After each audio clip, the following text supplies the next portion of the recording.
အားလုံးပဲမင်္ဂလာပါ Learning Society 1 minute knowledge မှာကြိုဆိုပါရစေ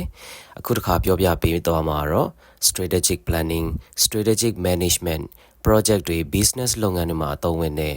SWOT SWOT အကြောင်းပဲဖြစ်ပါတယ် SWOT ဆိုတာ strengths weakness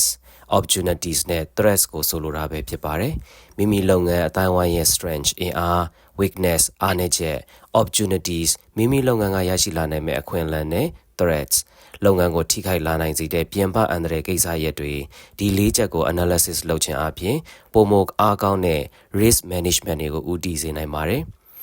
SWOT SWOT ကို qualitative tools လို့လည်းခေါ်ပြီးတော့လိုအပ်တယ်လို့ချိန်ခွင်များပြီးအသုံးချခြင်းလည်းဖြစ်ပါတယ်။မိမိတို့ရဲ့လုပ်ငန်းခွင်မှာပဲဖြစ်စေပြင်ပပရဟိတ project တွေမှာပဲဖြစ်စေရုပ်စွာအဆုံးမိမိတကိုယ်ရေးအတွက်ပင်ဖြစ်စေဒီလို SWOT analysis လုပ်ခြင်းဖြင့်ခြုံငုံသုံးသပ်နိုင်ပြီးတော့အမှားတွေလည်းကင်းစင်လာနိုင်မှာဖြစ်ပါတယ်။